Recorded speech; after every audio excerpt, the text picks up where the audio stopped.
अस्सलाम वालेकुम जी। Better living की एक और एपिसोड के साथ मैं हूं सरवत अफजल और आप सबको खुशामदीद कहती हूं।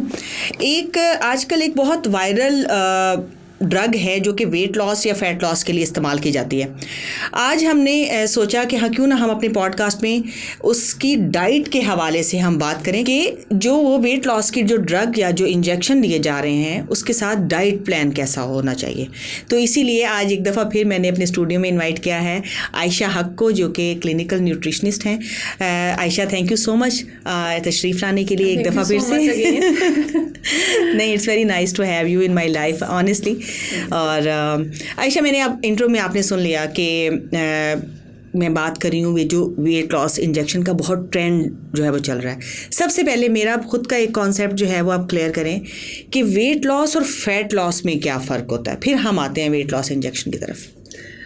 बहुत अच्छा क्वेश्चन है और बहुत सारे लोगों का ना इससे एक पिट क्लियर हो जाएगा। एक्चुअली वेट लॉस जो है वो फैट लॉस ही है। Okay. Weight loss fat loss ही होना चाहिए। हमारी बॉडी में कंपोजिशन जो है वो या तो मसल से हमारे या फिर फैट है। जो वेट जो होता है, एक्स्ट्रा वेट जो होता है, ओबेसिटी बेसिकली वो फैट की वजह से होती है। ठीक है। हमारा जो मसल मास है या मसल वेट है वो एक हेल्दी वेट है। ओके जी। तो क्या नेचुरली ऐसा हो सकता है कि कुछ लोग जैसे कुछ होते हैं चबी होते हैं, तो वो क्या उनका जो मसल्स होते हैं वही उनकी क्वांटिटी ज़्यादा हो सकती है, मैं अगर वर्ड्स ठीक यूज़ कर सकती हूँ, या उनके ऊपर भी फैट होता है, मतलब फैट कम हो और मसल्स जो हैं वो ज़्यादा हो, ऐसा पॉसिबल होता है? अच्छा सरवत, आपके प्रोग्राम के जरिए मैं एक बड़ी प्यारी बात बताना चाह रही हूँ। अल्लाह ताला ने मर्द की और औरत की ना बॉडी कंपोजिशन थोड़ी डिफरेंट रखी है। ओके।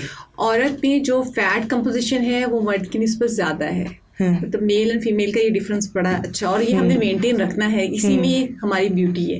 वो क्या रहा है, एक्चुअली हम वेट लॉस के चक्कर में ना अपना बॉडी कंपोजिशन खराब कर रहे हैं। ठीक है। ठीक है। तो आपकी में थोड़ा सा चबीनेस, थोड़ी सी फैट जो है, ये गर्ल्स की ब्यूटी है, इसको मेंटेन रखना है सही प्रोपोर्शंस में। और मर्द को अल्लाह ताला ने मसल्स ज़्यादा दिए हैं और मसल्स को उनको मेंटेन रखना है। This is what. ठीक है। अच्छा, मैं बात करी थी वेट लॉस इंजेक्शंस की, जो कि आजकल बहुत ट्रेंड में है। तो सबसे पहले तो मुझे ये बताएं कि इसके नुकसानात क्या हैं, क्या डज इट रियली वर्क? सब देखिए, अगर वेट लॉस इंजेक्शन, पहले ये सोचना है कि लगाने किस लिए हैं। अगर तो ये डायबिटीज़, बेसिकली ये शुगर के पेशेंट्स के लिए, जो आजकल जो मतलब मैं नाम नहीं ले रही, जो स्पेसिफिक वेट लॉस इंजेक्शंस हैं सेमाग्लूटाइड, ये बेसिकली डायबिटिक पेशेंट्स के लिए हैं। ठीक है। तो उसमें अब ये ट्रेंड है कि चूंकि उससे वेट कम होता है और ग्लूकोज लेवल्स जो हैं वो बेहतर होते हैं, तो उसलिए इससे वेट लॉस भी होता है। तो ये उसको एक एडवांस पॉइंट कह लें या एडवांसमेंट कह लें इसमें, तो उसके यूज़ हो रहे हैं। बेसिकली जो ओवरऑल दुनिया में जो वेट लॉस इंजेक्शन है वो वीगोवी के नाम से चल रहा है। वेट लॉस जो इंजेक्शन है वो अगर आप अपने डायबिटीज़ के लिए यूज़ कर रहे हैं तो वो शुगर कंट्रोल करते हैं डेफिनेटली, उसके साथ साथ आपका वेट भी मैनेज करते हैं। तो उसकी भी डोजेज है। ठीक है। ये भी डिपेंड करता है कि आप कौन सी डोज ले रहे हैं। ठीक है, इसको हम ज़रा डिस्कस करते हैं कि किस BMI पे हमने कितनी डोज जो है वो हमने लेनी होती है अगर ये वाकई काम करते हैं। तो अगर ये काम करते हैं वाकई, वेट लॉस जो है वो आपका मैनेज करते हैं, तो ये काम कैसे करते हैं? अच्छा, ये बेसिकली हार्मोन्स होते हैं हमारी बॉडी में। एक हार्मोन जो होता है ग्लूकागॉन, और वो जो आपका भूख जो है ना उसको कंट्रोल करता है। एक हार्मोन ऐसा होता है वो पेप्टाइड वाई, जो आपकी बेसिकली आपको सैटिएटी जो है वो आपकी, मतलब आपका फील होता है कि आपका पेट भर गया है, उसे कहते हैं सैटिएटी प्रोवाइड करता है आपको। तो ये दोनों हार्मोन जो है ना लाइन साथ बाय साथ पैरेलल चलते हैं। आपको भूख भी कम लगती है और आपको फील होता है कि आपका पेट भरा हुआ है। ठीक है। इस वजह से जो है ना हम कम खाते हैं, हमारे में खाने की जो क्रेविंग्स भी कम होती हैं और हमारा जो है वेट इस वजह से भी कम होता है। और इसका तीसरा जो अहम पॉइंट ये है कि आपके जो है गैस्ट्रिक एम्प्टिंग टाइम जो है स्लो हो जाता है। मतलब आपको कॉन्स्टिपेशन के चांसेस ज़्यादा होते हैं? हाँ बिल्कुल, आप कह सकते हैं। ये तो आपने इसका अल्टरनेट बता दिया। बेसिकली यही रीज़न हो सकती है, लेकिन ये डायरेक्ट रीज़न नहीं है। डायरेक्ट रीज़न ये होती है कि जब हमें भूख कम लगती है तो हमारी जो फूड चॉइसेस हैं वो बहुत लिमिटेड हो जाती है। और उस सूरत में हम क्या करते हैं, हम कोशिश करते हैं कि हम अपनी पसंद का कोई एक मील ले लें विदाउट डिज़ाइनिंग, और अपना मील को टेलर्ड किए बगैर हम अपना फेवरेट मील लेने की कोशिश करते हैं, क्योंकि हम कम खा रहे होते हैं। अब उस मील के चक्कर में हम अपना जो फाइबर है वो कम कर लेते हैं। लेते हैं। एक इंडिविजुअल को, नॉर्मल इंडिविजुअल को 25 से 35 ग्राम फाइबर लेना चाहिए। ठीक है। हम क्या करते हैं कि वो फाइबर हम नहीं लेते। ये वन टाइम की आप बात कर रही हैं? जी। ठीक है। तो ओवरऑल जो है, नहीं मैं ओवरऑल बात कर रही हूँ, एक दिन में 25 से 35 ग्राम तक आपका फाइबर होना चाहिए। तो एक रोटी जो होती है, जो होल व्हीट होती है, उस पे कितना फाइबर होता है? अच्छा, अगर रोटी आपने छने हुए आटे की ली है, हाँ। फिर तो उसमें फाइबर कम होगा, लेकिन Okay. अगर आप बगैर छने हुए लेती है तो वो डिपेंड करता है कि उसमें जो है वो कितना चोकर है, उसके अकॉर्डिंगली। I mean, एक रोटी में कितना हो सकता है अगर चोकर वाली है तो? अच्छा, उसमें ये होता है कि फाइबर जो है एक रोटी में बहुत ज़्यादा नहीं होगा, 10 ग्राम्स में होगा। ठीक है। मतलब अगर आप दिन में 3 रोटी खाते हैं, 1 2 3, तो वो आपके लिए, वो आपका वो जो फाइबर की, फाइबर का एक एडिशन जरूर होता है, लेकिन उस पर डिपेंड करते हैं कि चोकर कितना ज़्यादा है। तो इसलिए मैं जो एडवाइस ये करूँगी कि आप मैयर करके डालें, ताकि कि आपकी ग्राम्स जो है वो कंप्लीट हो जाए। अच्छा, ओके। अच्छा, आपने कहा कि जी उसका जो वो आपका जो डाइजेस्टिव सिस्टम होता है वो ज़रा स्लो हो जाएगा। ठीक है। तो क्या आपको नहीं लगता कि इससे आपकी जो गट हेल्थ है वो एबनॉर्मल हो जाएगी?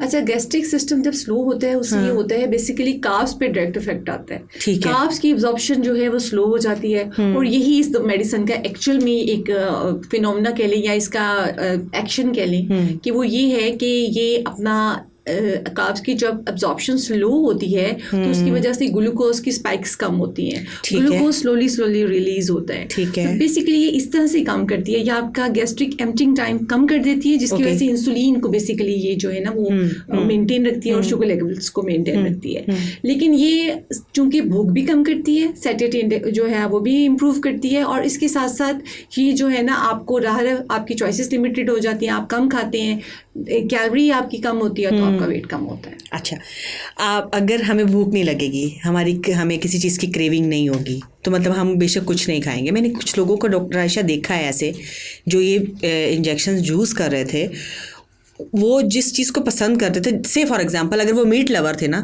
तो उनको मीट से बिल्कुल ही एक तरह से नफ़रत होगी। ठीक है। फिर तो अगर फ़र्ज़ करें, अगर उनको क्रेविंग नहीं होगी, प्रॉपर न्यूट्रिएंट्स में, आपके पिछले पॉडकास्ट का जो है वो रेफरेंस दूंगी जो कि आपने हमारे साथ पहले किया था, अगर प्रॉपर न्यूट्रिएंट्स ही नहीं इंसान के अंदर जाएंगे या प्रोटीन नहीं जाएंगे, तो क्या वो फैट लॉस के साथ साथ वो मसल लॉस भी नहीं होना शुरू हो जाएगा? सब जी, तो आप बिल्कुल सही कह रही हैं। हाँ। मसल लॉस होगा और बिल्कुल होगा, लेकिन अगेन वही बात है कि बेसिकली ये मेडिसिन जिस तरह से काम करती है ना, इसके साइड इफेक्ट्स में नोजिया आ जाता है। अभी जो आप कह रही है ना, गोश्त खाने को दिल नहीं करता, लेकिन क्रेविंग्स भी हैं, लेकिन दिल नहीं करता, उसमें ये है कि आपकी नोजिया आपको फील होता है, ब्लोटिंग आपको फील होती है, जिसकी वजह से आपका दिल तो कर रहा होता है लेकिन आप खा नहीं पाती। तो उसमें ये होता है बेसिकली, जब नोजिया होता है, वॉमिटिंग होती है, तो इसमें कुछ इलेक्ट्रोलाइट्स का इम्बैलेंस हो जाता है। पहले तो उस पर काम करना होता है, उसके बाद देखना होता है कि आपका मील जो है वो वेल टेलर्ड हो, उसमें कार्ब्स और प्रोटीन और उसका एक अच्छा पोर्शन जो है डिजाइन करके खाया जाए। ठीक है। तो फिर डेफिनेटली आप इन चीज़ों से जो अवॉइड कर सकती हैं। बिल्कुल ठीक है। अच्छा डॉक्टर आयशा, इसके नुकसानात हैं? नुकसानात इसके ये, वैसे ऑनेस्टली मैंने अभी तो जो मैंने फाइंड आउट किया वो ये कि सबसे पहले आपकी जो गट हेल्थ है वो डिस्टर्ब हो जाती है, तो ये भी तो नुकसान ही है ना। तो इसको क्या मैनेज किया जा सकता है? सरबत इसके नुकसानात हैं। अच्छा। लेकिन आपकी बात को मैं ले रही हूँ, इसको मैनेज किया जा सकता है प्रॉपर डाइट के जरिए।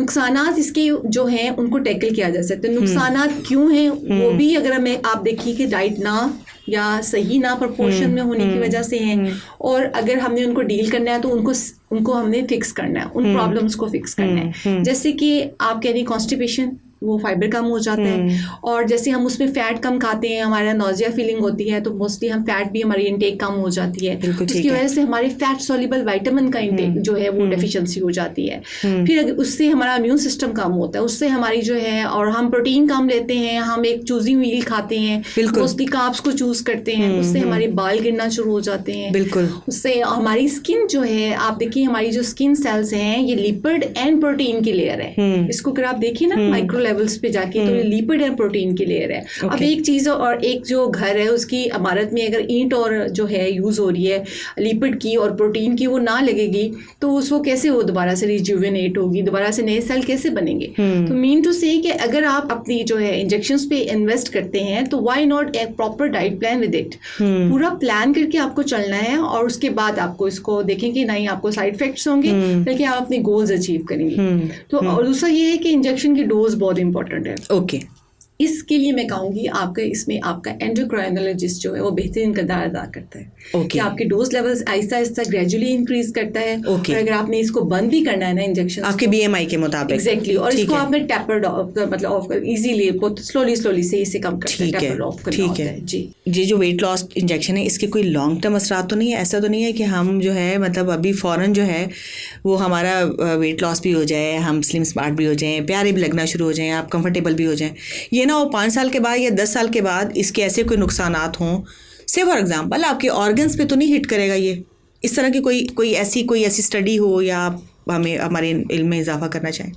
अच्छा देखिए, इन इंजेक्शन की वजह से वेट लॉस होता है, डायबिटीज़ कंट्रोल होती है, लिपिड प्रोफाइल बेहतर होती है, ये चीज़ें को अगर मैं देखूँ तो इट्स गुड थिंग्स। लेकिन जब हम लॉन्ग टर्म में चीज़ें लेके जाते हैं और लो कैलोरी और अनबैलेंस डाइट नहीं होती है तो उसके लॉन्ग टर्म इफेक्ट्स आते हैं। ये हमारी इम्यूनिटी को कम्प्रोमाइज़ करते हैं। तो ये वो लॉन्ग टर्म चल सकता है। ये लॉन्ग टर्म इफेक्ट्स में इम्यूनिटी जहाँ कम्प्रोमाइज़ होती है वहाँ फैट सॉल्युबल विटामिन्स का एक काम आपकी आई हेल्थ भी है। आपकी आई हेल्थ को ये डिस्टर्ब कर सकते हैं। आपकी फैट्स जो सॉल्युबल विटामिन्स हैं ये अगर आपकी बॉडी में पूरे नहीं हैं तो आपकी आई हेल्थ, आपकी स्किन हेल्थ, क्योंकि आपकी स्किन जो है वो उसकी हेल्थ जो है विटामिन ए बहुत इंपॉर्टेंट है उसके लिए। तो फैट सॉल्युबल विटामिन में vitamin A, vitamin D, vitamin के ये सब आ जाते हैं। तो ये डेफिनेटली या कंप्रोमाइज़ करते हैं आपकी हेल्थ को ओवरऑल।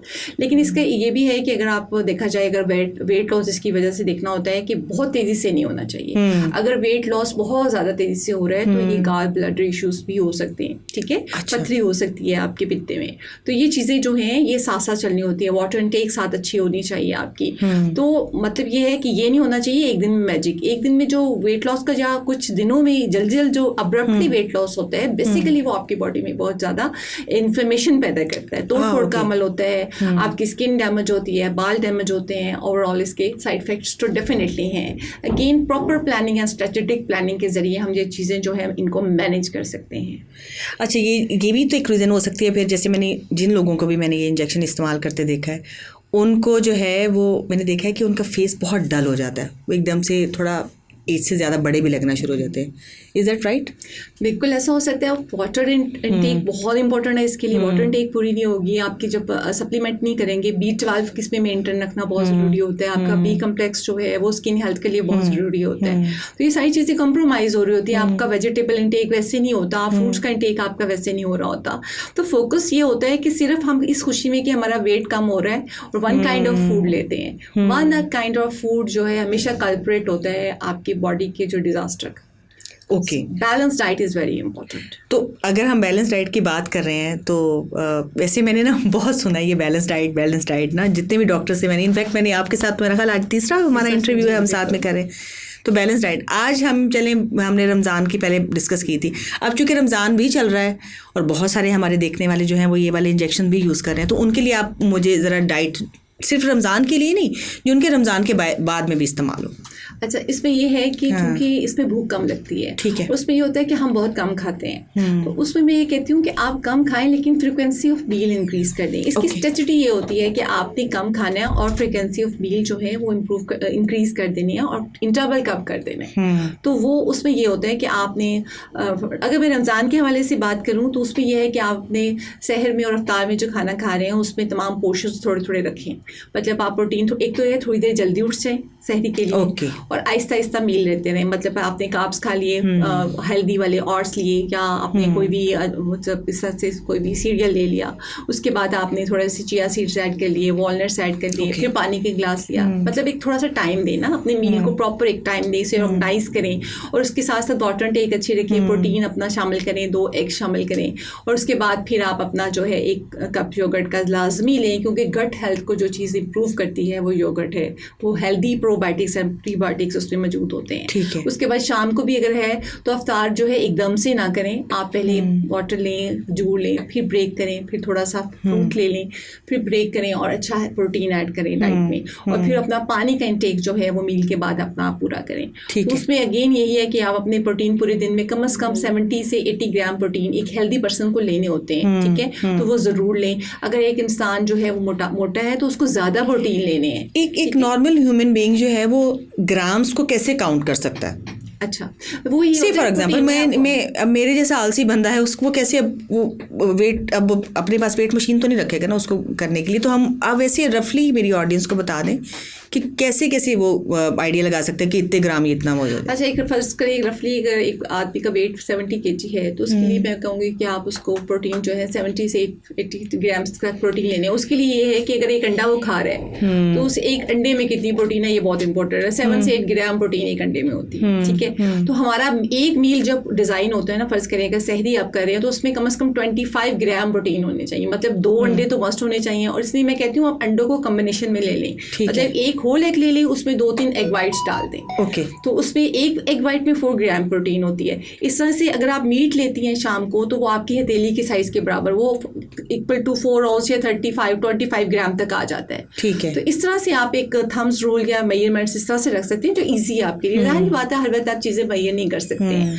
तो 1 कप प्रोटीन जो होती है इस मिल्क में, उसमें भी 8 ग्राम प्रोटीन होती है। 1 कप योगर्ट में भी 8 ग्राम प्रोटीन होती है। इस तरह से आधा कप दाल, जो उबली हुई दाल है, उसमें अगर आप लेमन डाल लें और वो भी आपके लिए एक good digestible form of protein हो सकती है। तो ये प्रोपोर्शंस हैं, ये सर्विंग साइजेस हैं जिनको आप ग्राम्स ऑफ प्रोटीन के साथ रिलेट कर सकते हैं, ठीक है। और वो it definitely will guide you in your further to design your meals accordingly. अच्छा, इसमें जैसे आपने मेंशन किया था कि नोजिया भी होता है ना, ठीक है, तो उसको कैसे मैनेज कर सकते हैं? अच्छा, नोजिया बेसिकली इसलिए होता है, इसकी एक थोड़ा सा हम इसका ना क्या कहते हैं एक्शन को थोड़ा सा हम डिफाइन करते हैं कि जब हम लेते हैं ना ये इंजेक्शंस लेते हैं तो बेसिकली हमारे इंसुलिन लेवल और हमारे ग्लूकोज लेवल को ना हाइपो कम करती हैं, क्योंकि स्लो गैस्ट्रिक एम्प्टिंग टाइम होता है, इसलिए ना स्लो जो है एब्जॉर्प्शन हमारी हो रही होती है। तो उसमें ये होता है कि हाइपोग्लाइसीमिया हो जाता है। आपके जो हाइपोग्लाइसीमिया होता है आप नोजिएटिक हो जाते हैं, तो उसमें थोड़ा थोड़ा मील जो है वो आपने लेते रहना होता है। कम पोर्शंस में आपने कार्ब्स हेल्दी वाले लेने होते हैं, ठीक है।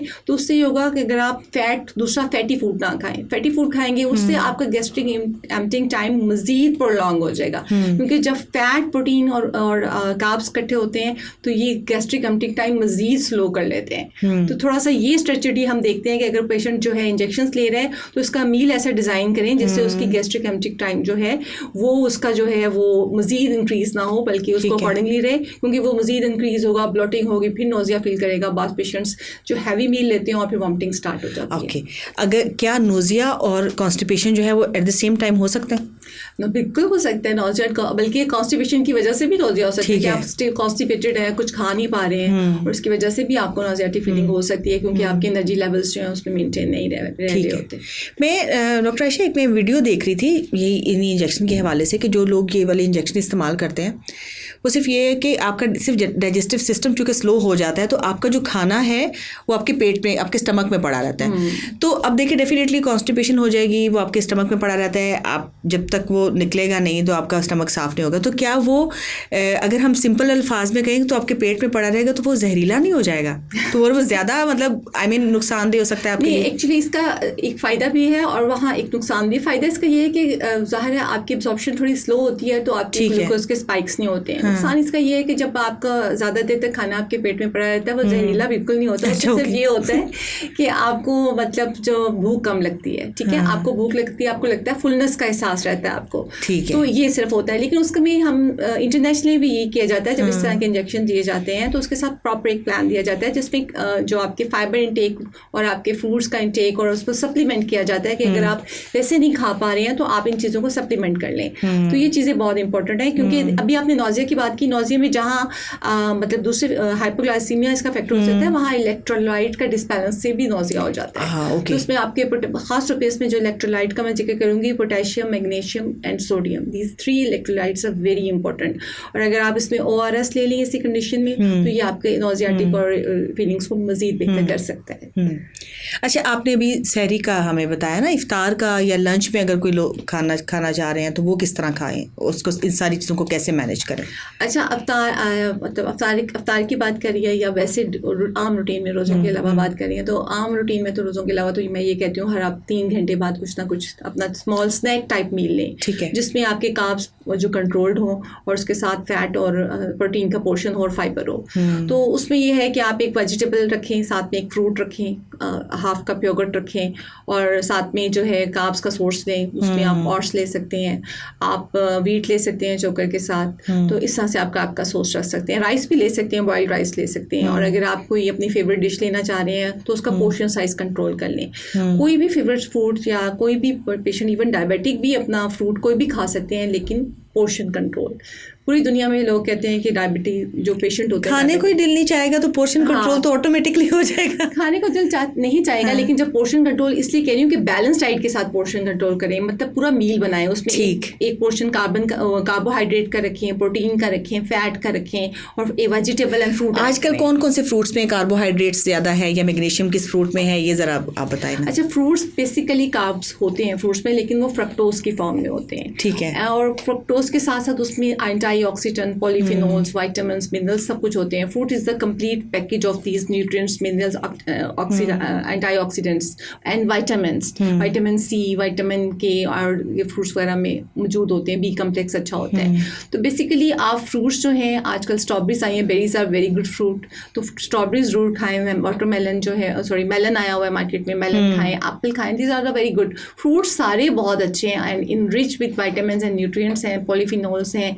एंड बेरीज की तो कोई सब्स्टिट्यूट ही नहीं है। बेरीज जब जिस मौसम में आए तो मैं कहती हूँ ज़्यादा से ज़्यादा बेरीज खाएं, स्ट्रॉबेरीज। हाँ बिल्कुल। और दूसरी बात यह है कि जितने भी कलरफुल फ्रूट्स हैं वो ऐड करें, क्योंकि हर कलर के साथ इनके मखसूस जो न्यूट्रिएंट्स होते हैं, एंटीऑक्सीडेंट्स होते हैं, वो ऐड होते हैं, जो कि आपकी स्किन में मौजूद ऐसे एलिमेंट्स को के साथ फाइट करते हैं जो आपकी स्किन में कैंसरस जैसे इफेक्ट्स पैदा करते हैं। ठीक है। तो बेसिकली ये रिएक्टिव ऑक्सीजन स्पीशीज को आपकी बॉडी से बाहर निकाल देते हैं, क्लीन करते हैं आपकी बॉडी को। उसके अलावा वेजिटेबल्स जैसे क्यूकम्बर हो गया, वो बहुत ज़्यादा खाएं, वाटर इनरिच है। और मैं कैरेट का कहती हूँ, कैरेट जो है, जिन लोगों को कॉन्स्टिपेशन रहती है, अगर वो कैरेट को लाइटली बॉईल करके या स्टीम करके योगर्ट में डाल के खाएं तो उनकी कॉन्स्टिपेशन भी रिमूव हो जाएगी, उनको बहुत हेल्दी न्यूट्रिएंट्स मिलेंगे। प्रीबायोटिक्स है, प्रोबायोटिक का कम्बो है, ये आप ट्राई करके देखिए। तो वो फुलफिलिंग भी होगा, और फुलफिल भी होगा, एनर्जेटिक भी होगा, और कॉन्स्टिपेशन रिलीफ मिलेगा। चलें। अच्छा, आपने जैसे शुरू में कहा कि अगर आप कुछ खाएंगे नहीं या इम्बैलेंस जो है वो डाइट होगी तो हमारी जो स्किन है वो ख़राब हो जाएगी, हेयर लॉस हमारा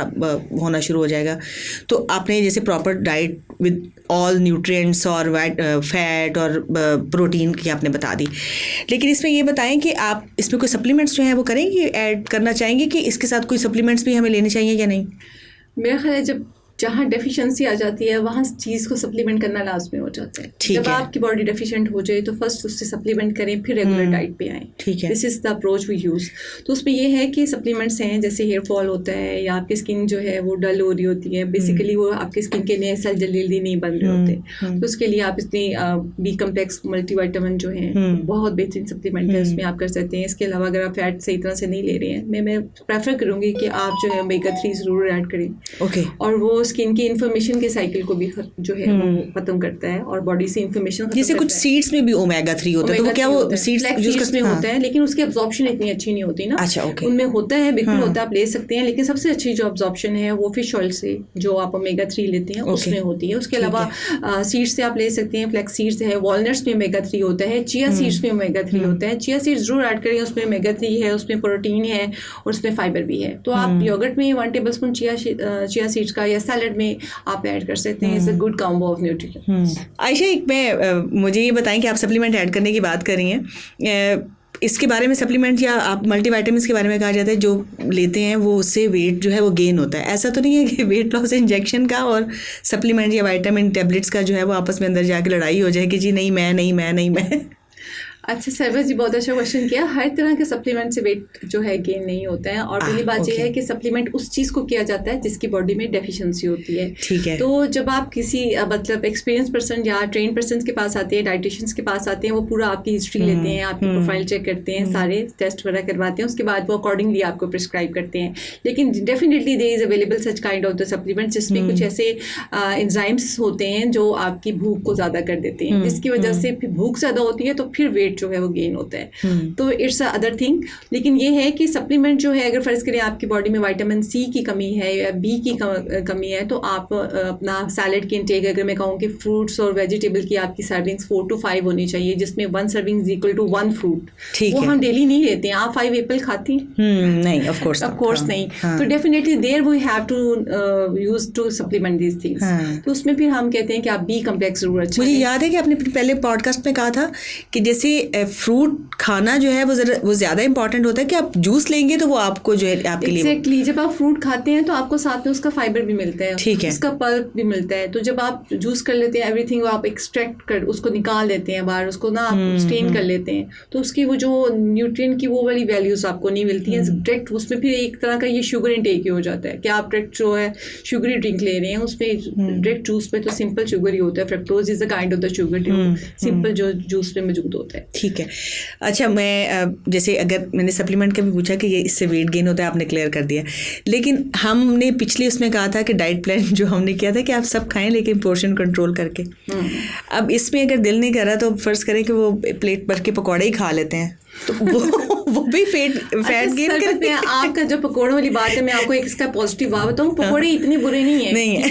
पकोड़े बेसिकली बेसन से मिलते हैं और बेसन प्रोटीन का सोर्स है।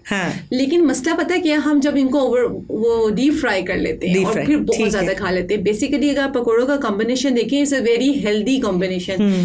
बेसन is the source of protein, पालक अगर पकोड़ों में डलती है is the source of the folic acid, iron source. फिर इसमें पोटैटोस हैं, उसमें अच्छे वाइटामिन भी होते हैं और कार्ब्स का भी गुड सोर्स है। तो it's a good combination of the nutrients. But हम उसको कहाँ पे खराब करते हैं, जब हम उन्हें डीप फ्राई कर लेते हैं। आप शैलो फ्राई कर लें, आप उन्हें एयर फ्राई कर लें, उसका जरा कुकिंग का मेथड चेंज कर लें, इट्स अ हेल्दी फूड। फिर मुझे एक मेरा कॉन्सेप्ट क्लियर करें डॉक्टर आयशा, जैसे बर्गर है, ठीक है, बीफ बर्गर खाते हैं, बीफ पैटी बर्गर, वो बहुत सारे मशहूर ब्रांड से मिलता है। बर्गर वो जो ब्रेड होती है वो भी हेल्दी होती है, ठीक है, उसके अंदर जो बीफ होता है वो भी हेल्दी होता है, उसके अंदर सैलड होता है वो भी हेल्दी होता है। वो जब इकट्ठा मिल जाता है तो वो अनहेल्दी कैसे होता है? Good question.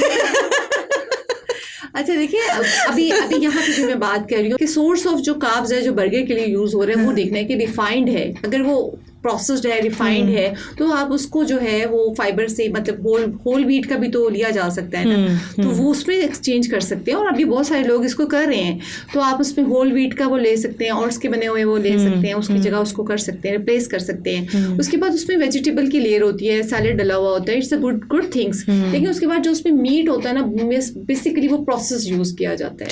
ठीक है, तो अगर आप उसका भी जो है हाउ प्रोसेस्ड कैसे, मतलब अगर बीफ पैटी वाला से फॉर एग्जांपल, चले मैं जिंगर बर्गर का तो मुझे मानती हूँ कि उन्होंने चिकन जो है वो बहुत डीप फ्राई किया होता है, लेकिन एक जो बीफ पैटी होती है वो तो समटाइम ग्रिल भी करते हैं। वो बेसिकली वो जो बीफ पैटी होती है, हर वो चीज जिसको सेव कर लिया जाता है वो प्रोसेस्ड हो जाती है। उसमें आप जो है एडिटिव्स ऐड कर देते हैं, उनको सेव करने के लिए प्रिजर्वेटिव्स ऐड कर देते हैं। तो वो ये होता है कि अगर आप उसको घर में बना लेते हैं उसी फॉर्म में, तो वो हेल्दी है और हम उसको कहते हैं कि बिल्कुल आप खा सकते हैं। उसमें ये है कि आप उसकी चॉइसेस को लिमिटाइज कर लें या उसका जो सोर्स चेंज कर लें। आप घर में, मैंने देखा बहुत सारे लोग जो है ऑट्स के बिस्किट बना के खा लेते हैं, तो वो इट्स हेल्दी। अब बिस्किट अगर वैसे कहें तो रिफाइंड सोर्स है और बिल्कुल वो इतना अच्छा नहीं, उसको हम कंसीडर करते।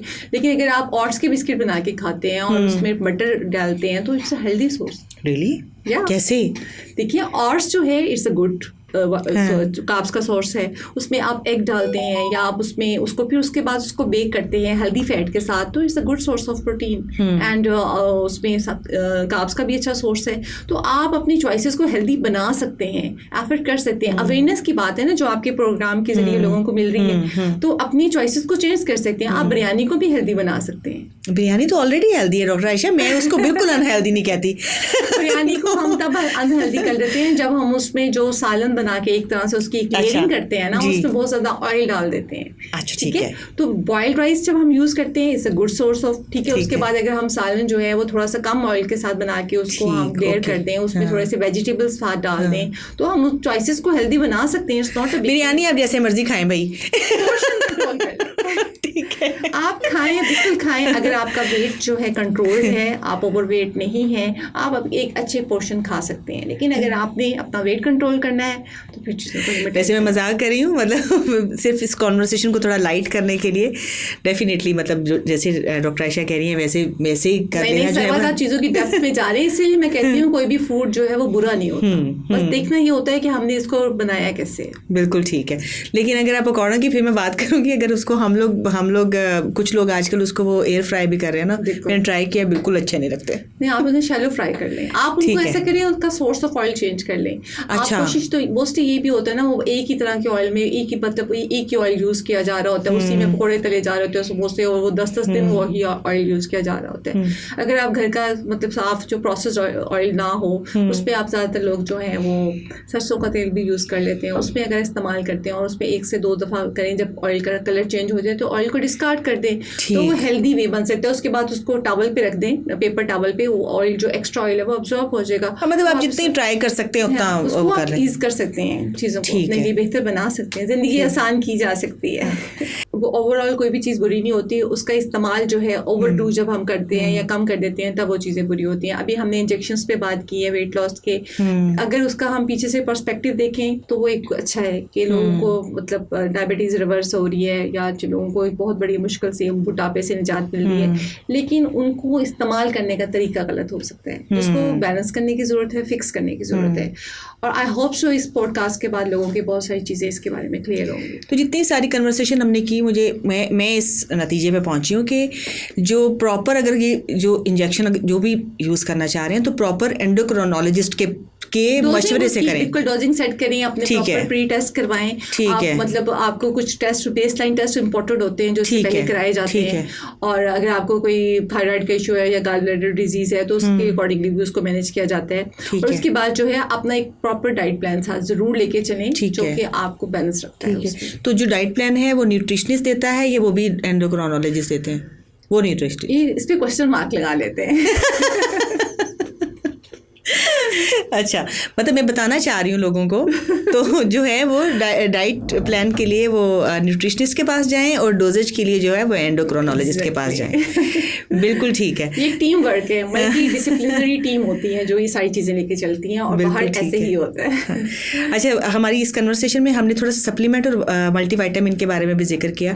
मैं डॉक्टर आयशा आपको दोबारा ज़हमत देना चाहूँगी, और मैं ये जो मिथ है कि जो मल्टीविटामिन लेने से आपका वेट गेन होता है, मैं इसके ऊपर डेफिनेटली आपसे बात करना चाहूँगी और डिटेल से बात करना चाहेंगे कि हम कैसे पता कर सकते हैं कि कौन सा आपके अंदर जो है वो विटामिन कम है, और आप किस तरह से जो है वो उसकी कमी को पूरा कर सकते हैं। ठीक है, thank you so much doctor Ayesha once again. और मैं उम्मीद करती हूँ आप लोगों को आज का भी पॉडकास्ट बड़ा इन्फॉर्मेटिव लगा होगा, और डॉक्टर आयशा को देख के जो है आप लोगों को बड़ी खुशी हुई होगी दोबारा। इसी के साथ आप लोगों से इजाज़त चाहूँगी। अल्लाह हाफिज़।